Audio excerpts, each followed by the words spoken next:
Bonsoir et bienvenue dans le MAG. Plus de 6 Français sur 10 s'intéressent à la généalogie et pour en savoir plus sur ses racines, Internet est devenu un outil très utile. Je reçois Wilfried Héon, chef du service traitement des archives à la direction des archives, du patrimoine, de l'archéologie et de la culture des Yvelines. Bonsoir Wilfried. Bonsoir Benjamin. Alors les archives départementales ont numérisé 720 répertoires de notaires yvelinois, donnant accès à plus de 4 millions d'actes notariés, établis entre 1575 et 1899. Tout d'abord, qu'est-ce qu'un répertoire de notaire? Alors un répertoire de notaire, en fait, c'est l'outil essentiel pour accéder aux minutes. C'est un outil exhaustif. Il y a une liste comme ça de tous les contrats passés devant le notaire. Et ce répertoire est assujetti en fait au pouvoir public. Donc vous avez vraiment, je vous dis quand je dis que c'est exhaustif, c'est-à-dire ce sont tous les contrats qui ont été faits. Et à côté, si vous avez les minutes et si vous ne trouvez pas la minute qui correspond, la minute c'est le contrat qui correspond à ce que vous recherchez par rapport au répertoire, vous savez de toute façon dans le répertoire que cet acte a été réalisé auprès du notaire. Qu'est-ce qu'on trouve exactement comme renseignement? Alors, chaque Français passe devant le notaire à peu près 4 fois, hein, c'est une moyenne. Vous avez tous les différents contrats que fait un citoyen dans sa vie. Bon, je crois que pour tout le monde, le contrat, l'acte de propriété, c'est ce qui est le plus courant, mais vous avez aussi tout ce qui est liquidation de succession, les contrats de mariage, mais aussi quittance, les bails, les marchés pour la construction d'un bâtiment, pour le lotissement d'un espace ou la création, les actes de société, la création des sociétés. Et ça peut être utile à quel type de personnes? Alors là, on a vraiment toute forme, tout type de public. Évidemment, le premier public, ce sont les généalogistes, comme on dit, les généalogistes qui sont sur Internet, qui sont très importants, hein. On a aujourd'hui sur 400 000 individus par an qui consultent les archives en ligne. 60% ne s'intéressent exclusivement qu'à l'état civil. Mais aujourd'hui, 10% s'intéressent au répertoire de notaire.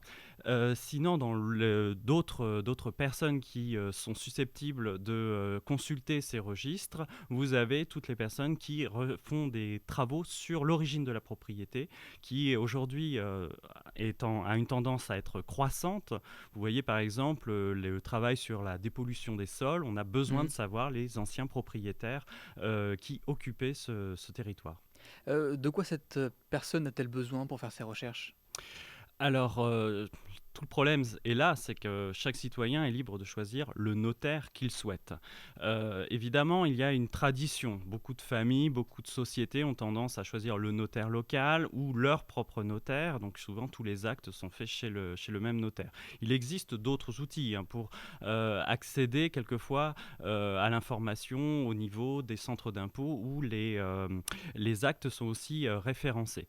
Mais vous avez, comment dire, à partir du moment où vous connaissez le territoire où a été réalisée la vente ou la création d'entreprise, vous devez rechercher généralement sur le répertoire du notaire dont l'étude est sur ce lieu. Parlons de la procédure. Donc après une recherche en ligne, on peut consulter dans une salle de réunion. Expliquez-moi comment est-ce que ça se passe? Alors là, c'est sur internet, donc c'est accessible à tous. Au départ, les répertoires de notaires étaient collectés au bout de 100 ans, mais maintenant même la loi a permis que ça soit collecté au bout de 75 ans. Et les répertoires étaient consultables en salle de lecture. Très vite, l'affluence était telle, pour des questions de conservation, il a fallu protéger ces répertoires et on les a bien souvent microfilmés. Et vous voyez, aujourd'hui, on est dans l'ère du numérique, donc on numérise ces répertoires et la consultation est en augmentation permanente. On voit bien qu'au-delà même du public coutumier en salle de lecture, on a un autre public qui est vraiment passionné. On s'en rend compte, hein, aujourd'hui, pour une personne qui rentre en salle, vous en avez 400 qui vont sur le site internet des archives. Oui, je le disais, plus de 6 Français sur 10 s'intéressent à la généalogie. Comment est-ce que vous expliquez cet intérêt, vous qui travaillez dans un service d'archives, au contact de documents anciens et historiques? Ah, Faut avouer, à partir du moment où vous commencez à palper le papier, vous avez vraiment ce sentiment tout d'un coup d'être en lien avec vos ancêtres, avec l'histoire aussi bien locale que l'histoire avec un grand H, hein. On a ici plein d'actes intéressants que vous retrouverez dans les répertoires des notaires des Yvelines. Par exemple, la société que l'architecte Soufflot a créée pour construire le Panthéon. Vous avez la lotissement de Maison Laffitte, vous avez le référencement de l'inventaire de la dernière femme de Louis XIV, Madame de Maintenon, etc., etc. Et plus de toute façon, on élargira les dates de consultation, plus on mettra de répertoire de notaire au-delà de 1900, plus on abordera aussi toutes les vagues d'urbanisation de notre département. Vous n'êtes pas sans savoir que bientôt on va pouvoir fêter 60 ans du plan Marshall, de la reconstruction. Donc ça Mhm. sera aussi très intéressant de pouvoir voir tous les marchés qui ont été réalisés dans ce cadre-là. Mais bien avant, vous avez aussi l'urbanisation autour de l'essor du chemin de fer qui a créé un réel dynamisme dans les grandes villes du département. Et à titre personnel, vous avez déjà consulté pour votre famille, par exemple? Oui, en effet, moi-même, j'ai un ancêtre qui a été sous-préfet de Mantes et du coup, j'ai été très intéressé de savoir quels étaient avoir des renseignements sur sa vie au quotidien. Donc, j'ai eu accès à la liquidation de sa succession. Je connaissais pièce par pièce tous les objets qu'il y avait dans son intérieur et j'ai même pu découvrir des objets qui sont encore aujourd'hui dans ma famille, qui sont mentionnés dans cette liquidation.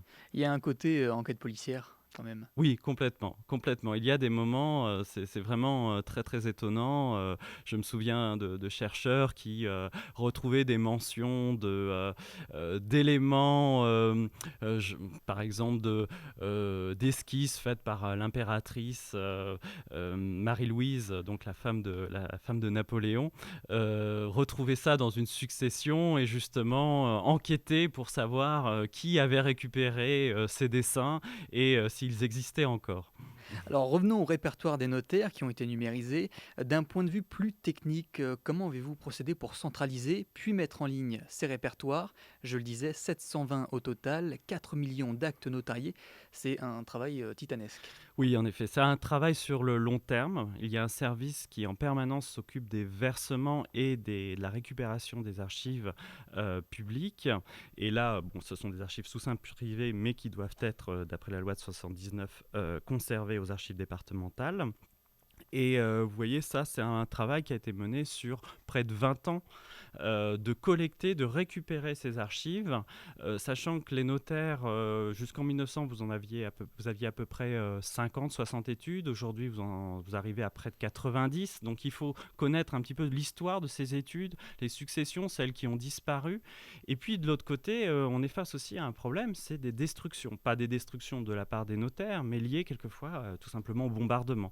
Les notaires autour de Mantes, le notaire notamment de Limay, a perdu tous ses répertoires de notaires. Donc là, on a un travail aussi pour compléter ces lacunes. Heureusement, il y a des copies de ces répertoires quelquefois, malheureusement, avec quelques lacunes, qui sont déposées au greffe du tribunal. Et donc, nos projets, ça serait de pouvoir compléter les lacunes des répertoires en ligne, des répertoires qui venaient des archives des notaires, par celles qui ont été mises au greffe du tribunal.